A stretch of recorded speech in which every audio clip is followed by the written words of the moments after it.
আসসালামু আলাইকুম। প্রোগ্রামার পদে স্বাগতম। আমরা গত পর্বে দেখেছিলাম কিভাবে আমরা অ্যারিথমেটিক অপারেটর নিয়ে কাজ করতে পারি এবং আমরা দেখেছিলাম কিভাবে আমরা ভেরিয়েবল তৈরি করতে পারি। আজকের এই পর্বে আমরা দেখব কিভাবে আমরা কনস্ট্যান্ট তৈরি করতে পারি এবং আমাদের যে বাকি ছিল কয়েকটা টাইপের ভেরিয়েবল তৈরি করা, যেমন আমাদের ছিল স্ট্রিং, ফ্লোট, ডাবল, এই টাইপগুলো আমরা কিভাবে তৈরি করতে পারি এবং এইগুলোর মাধ্যমে কিভাবে কাজ করতে পারি। তাছাড়া আমরা আজকে দেখব যে অপারেটরের ভিতরে ইউনারি অপারেটর নামক একটি অংশ রয়েছে, অর্থাৎ যেটি অপারেন্ট হচ্ছে একটি। আমরা গত পর্বে যে অপারেটরগুলো নিয়ে কাজ করেছিলাম তার অপারেন্টগুলো ছিল দুইটি। তো এগুলো নিয়ে কিভাবে কাজ করতে পারি।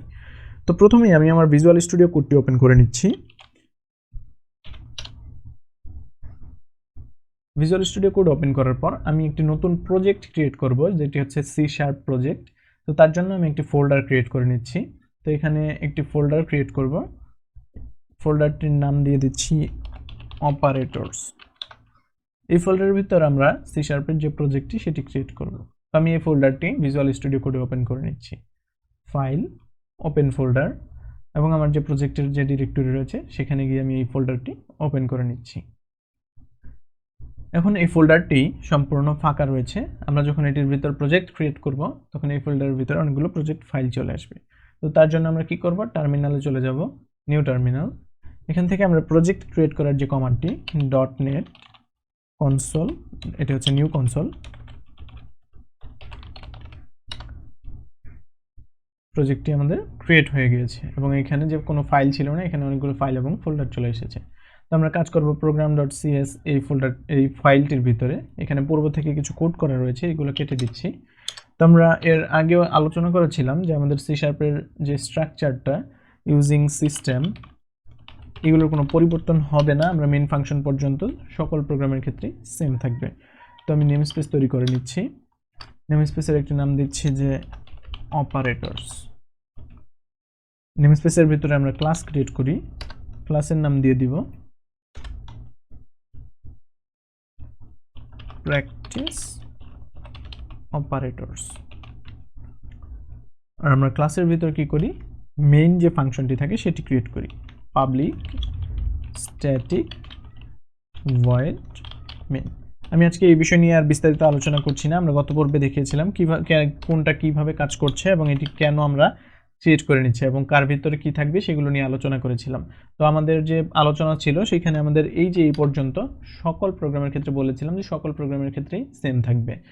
আমরা যখন ভেরিয়েবল তৈরি করেছিলাম আমরা সেই ভেরিয়েবলগুলোকে পরবর্তীতে আপডেট করতে পারতাম, অর্থাৎ পরবর্তীতে সেগুলোর ভ্যালুগুলো চেঞ্জ করে দিতে পারতাম।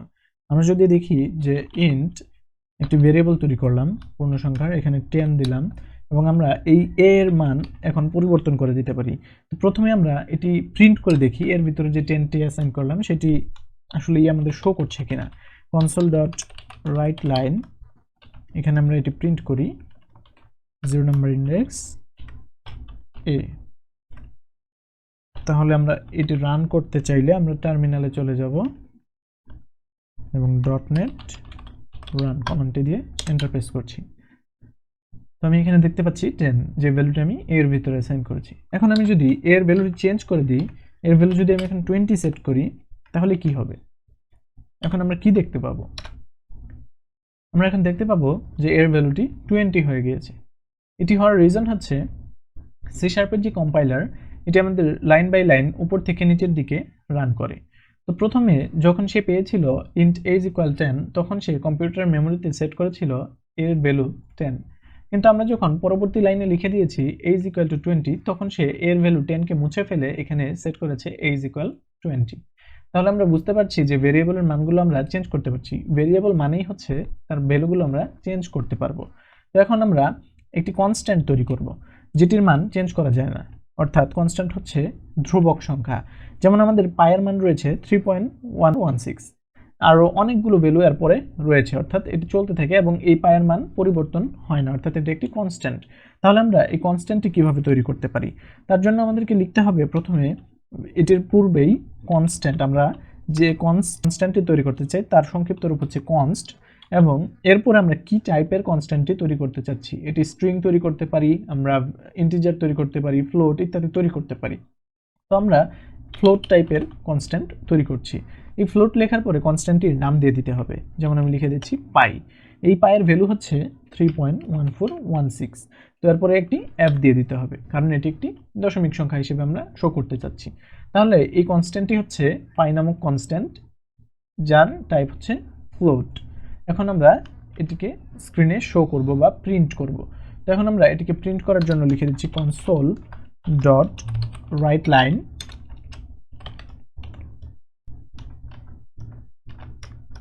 তাহলে আমরা 0 নাম্বার ইন্ডেক্সে এই কনস্ট্যান্টটি প্রিন্ট করব, সেটি হচ্ছে পাই। রান করছি, দেখুন এখানে আমার কনস্ট্যান্টের যে ভ্যালুটি রয়েছে 3.1416 এটি দেখাচ্ছে। এখন আমরা যদি এই ভ্যালুটি চেঞ্জ করতে চাই তাহলে আমরা কি করব, আমি এখানে পাই লিখলাম, চেঞ্জ করি 3 পয়েন্ট সামথিং লিখে এটিকে আমি চেঞ্জ করার ট্রাই করি। দেখুন এখানে একটি বিল্ড এরর দেখাচ্ছে, কারণ আমরা কনস্ট্যান্টের মান পরিবর্তন করতে পারবো না।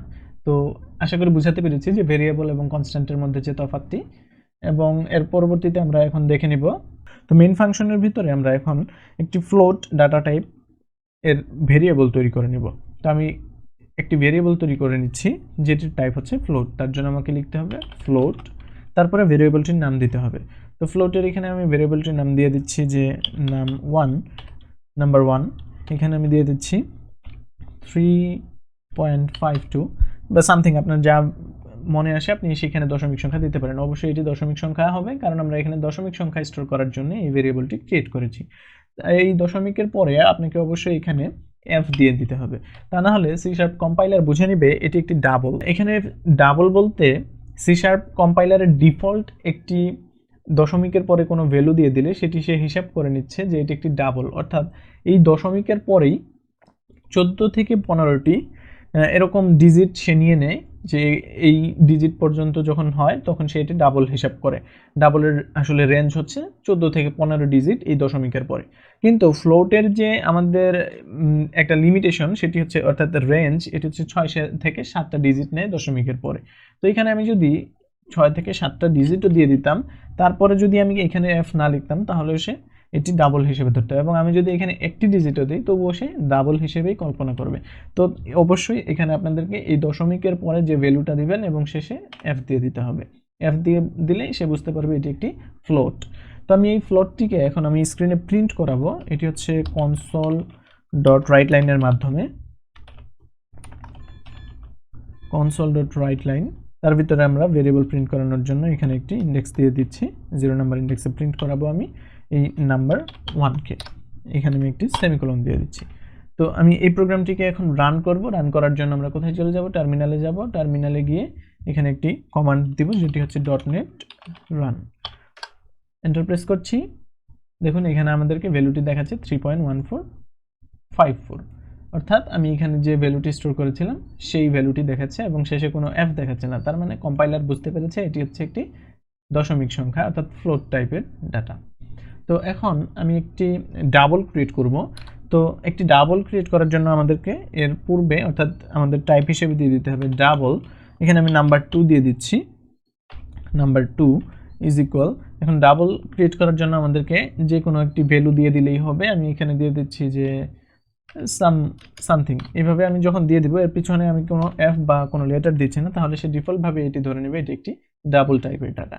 আমি এই ডাবল ডাটাটিকেও প্রিন্ট করছি, এবং আমি এই যে ফ্লোট ডাটাটি দিয়েছিলাম এখানে আমি মেসেজ দিয়ে দিচ্ছি ফ্লোট ডাটা ইজ, আচ্ছা এখানে ডাটা না দিয়ে নাম্বার দিই, নাম্বার ইজ,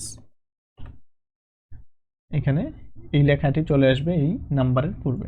তো আমি এখানে আরেকটি লাইন লিখে নিচ্ছি কমান্ড দিয়ে যে আমি এখানে আরেকটি প্রিন্টের মেসেজ দিয়ে দিচ্ছি রাইট লাইন।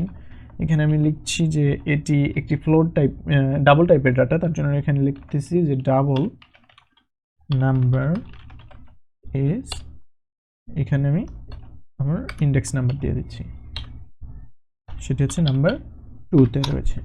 তাহলে এই লাইনগুলোর দ্বারা আমরা কি বুঝতে পারলাম, এখানে দেখতে পাচ্ছি যে আমরা এখানে প্রথম লাইনটিতে প্রিন্ট করেছি ফ্লোট টাইপের ডাটা। ফ্লোট টাইপের ডাটাটি কোথায় রয়েছে, নাম 1 নামের যে ভেরিয়েবল তার ভিতরে। তো তাহলে এই নাম 1 এর ভিতরে চলে আসবে এই ডাটাটি। এবং এখানে পরবর্তী লাইনে দেখিয়েছি আমরা যে ডাবল নাম্বার যে ডাটাটি রয়েছে ভেরিয়েবলের ভিতরে সেটি প্রিন্ট করার জন্য। তো এইখানে দেখাবে যে ডাবল নাম্বার ইজ এত, এখানে নাম্বার 2তে চলে আসবে এই যে ডাবল যে ডাটাটি দিয়েছি সেটি। তাহলে আমি এটি রান করি। তাহলে রান করার জন্য আবার আমি কনসোলে চলে যাচ্ছি, টার্মিনালে গিয়ে আমি লিখব .NET রান। তাহলে আমরা এখানে দুটি টাইপের ডাটা এখানে প্রিন্ট করে দিলাম। তো এবার আমরা দেখব যে কিভাবে আমরা দুইটি ফ্লোট অথবা ডাবলকে যোগ বিয়োগ গুণ ভাগ অর্থাৎ অ্যারিথমেটিক অপারেশনগুলো রয়েছে সেগুলো করতে পারি কিভাবে।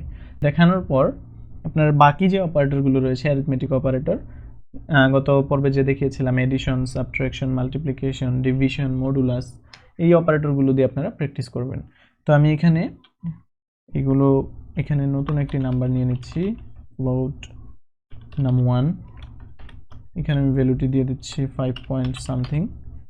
এটি হচ্ছে ফ্লোট টাইপের ডাটা, এবং এখানে আমি আরেকটি ফ্লোট টাইপের নাম্বার নিয়ে নিচ্ছি যেটি হচ্ছে 7 পয়েন্ট সামথিং। তো এই দুটিকে যোগ করার জন্য আমরা আরেকটি ভেরিয়েবল নিব যেখানে যোগফলটি থাকবে, সেটি হচ্ছে সাম।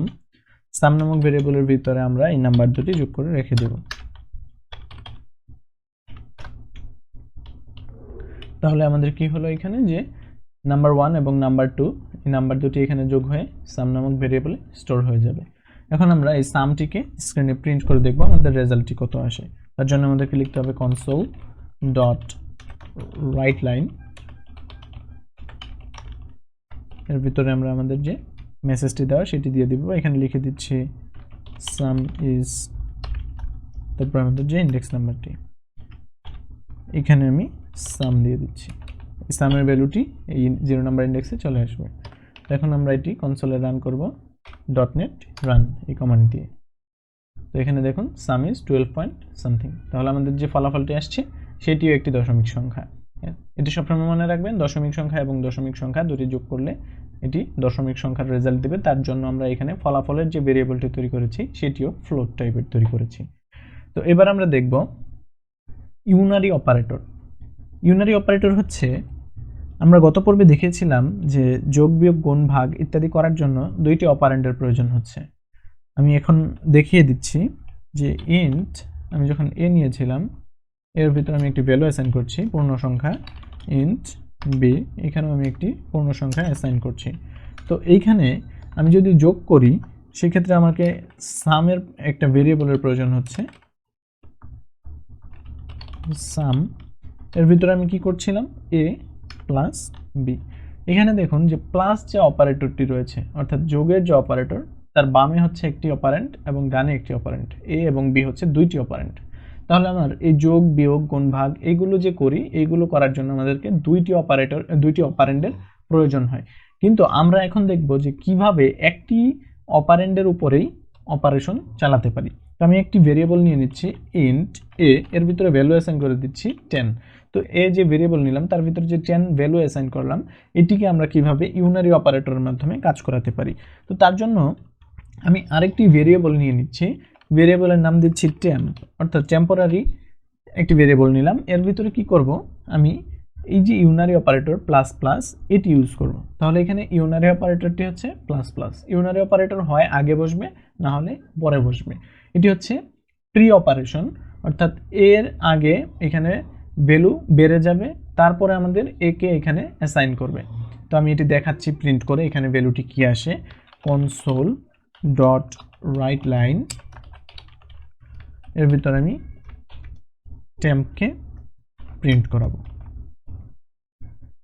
তাহলে এখানে আমি টেম্প লিখে দিব, লাস্ট একটি সেমিকোলন। রান করছি, এখানে দেখুন 11 হয়ে গেল, কিন্তু আমি তো ভ্যালু অ্যাসাইন করেছিলাম এর ভিতরে 10। তাহলে আমার এখানে কাজটি কি হয়েছে ইউনারি অপারেটরের ক্ষেত্রে, প্রথমে এই 10 যে ভ্যালুটি রয়েছে সেটি টেম্পের ভিতরে এখানে এসেছে, আমার 10 যে ভ্যালুটি রয়েছে তার সাথে 1 বাড়িয়েছে এবং টেম্পের ভিতরে রেখে দিয়েছে। এটি হচ্ছে আমার ইউনারি অপারেটরের যে কাজটি, সে অপারেশন। তো আমি যদি এটি প্রিতে না রেখে পোস্টে রাখি, পোস্ট ওয়ার্কিং অর্থাৎ পরে, এর পরে যদি দিয়ে দিই, তাহলে আমার এখন ভ্যালুটি কি আসে, এরপরে যখন আমি দিব তখন এখানে দেখতে পাবো যে 10। কেন 10? কারণ আমার যখন এখানে ভ্যালুটি অ্যাসাইন হয়েছে, অর্থাৎ টেম্পের ভিতরে ভ্যালুটি অ্যাসাইন হয়েছে, সে তখন আগে এ এখানে চলে এসেছে, তারপরে এর ভ্যালু বৃদ্ধি পেয়েছে অর্থাৎ ইনক্রিজ হয়েছে। এই যে প্লাস প্লাস অপারেটরটি, এটি একটি ইউনারি অপারেটর এবং এটি এর ভ্যালু 1 করে বাড়িয়ে দেয়। তাহলে আমার ভ্যালু কিন্তু ঠিকই বেড়েছে, কিন্তু এ অ্যাসাইন হয়ে গেছে আগে। এখন যদি আমি আবার পরবর্তীতে এইখানে এই ইন্টের ভিতরে আর একটা temp2 ভেরিয়েবল নেই, এখানে অ্যাসাইন করে দিই যে এ ভ্যালুটাকে, এটা যখন আমি temp2 তে দিব, আমি এই temp2 এখানে প্রিন্ট করে দিচ্ছি, তাহলে কি দেখতে পাই? এখন আমি যদি এটি রান করি, দেখুন প্রথমে দেখাচ্ছে 10, পরে দেখাচ্ছে 11। তাহলে আমার কি, এখানে আমি যখন ভ্যালুটা আগে এখানে অপারেটরটার আগে বসিয়ে দিয়েছি ভ্যালুটা, অর্থাৎ এ ভেরিয়েবলটা বসিয়েছি, এর ভিতরে 10 রয়েছে, তখন কি হচ্ছে, এই টেম্প নামক যে ভেরিয়েবল এর ভিতরে এই ভ্যালুটা অ্যাসাইন হয়ে যাচ্ছে আগে, এবং পরে এটির মান ইনক্রিজ পাচ্ছে, 1 বৃদ্ধি পাচ্ছে। কিন্তু এই 1 বৃদ্ধি পাওয়ার পরে কিন্তু এই টেম্পের ভিতরে আর অ্যাসাইন হচ্ছে না। তাহলে আমি কি করলাম, এখানে ইন্ট নামক ইন্ট টাইপের আরেকটি ভেরিয়েবল নিলাম temp2 নামক, এখানে আমি একে আবার অ্যাসাইন করলাম। তাহলে আমার যে পরবর্তী অর্থাৎ বৃদ্ধি পাওয়া যে অংশটি ছিল সেটি এই এর ভিতরে অ্যাসাইন হয়ে গেছে, এবং আমি যখন এটি প্রিন্ট করছি তখন আমি পরবর্তী যে পোস্ট ইনক্রিমেন্ট যেটি হয়েছে সেটির ভ্যালুটা দেখতে পাচ্ছি। তাহলে আমরা দেখতে পেলাম যে ইউনারি অপারেটর এ প্লাস প্লাস। এখন আমি যদি ইউনারি অপারেটর এ, এই যে এর উপর মাইনাস মাইনাস যে অপারেটরটি রয়েছে সেটি ইউজ করি, মাইনাস মাইনাস, এবং এখানে আমি যদি এটি অ্যাসাইন করে দেই তাহলে আমার ভ্যালুটি কি আসে, আমি ডটনেট রান দিয়ে দিচ্ছি। দেখুন এখানে 9 দেখাচ্ছে, দুইটিতেই 9 দেখাচ্ছে, বিকজ এখানে কি হচ্ছে, টেম্প যে ভেরিয়েবলটি, এই টেম্পের ভিতরে আগে এই 10 এর ভ্যালু অর্থাৎ এ এর ভ্যালুটা 1 কমে যাচ্ছে, অর্থাৎ 1 কমে এই ভ্যালুটা এখানে অ্যাসাইন হচ্ছে, আর temp2 তে এই যে কমার পরে যে ভ্যালুটা ছিল এর ভিতরে সেটাই অ্যাসাইন হচ্ছে। এখন আমি যদি এটা পোস্ট সেট করি, অর্থাৎ এর পরে সেট করে দিই এ মাইনাস মাইনাস, এটি পোস্ট অপারেশন করবে এখন, অর্থাৎ আগে অ্যাসাইন হবে তারপরে এটি বিয়োগ করবে, অর্থাৎ ডিক্রিমেন্ট করবে এখানে। তাহলে ডটনেট রান দিয়ে দিচ্ছে, এখানে দেখুন প্রথমে দেখাচ্ছে 10, কারণ এর মান প্রথমে এখানে অ্যাসাইন হয়ে গিয়েছে, কিন্তু এখানে কোনো ডিক্রিমেন্ট এটি এখানে অ্যাসাইন হয়নি।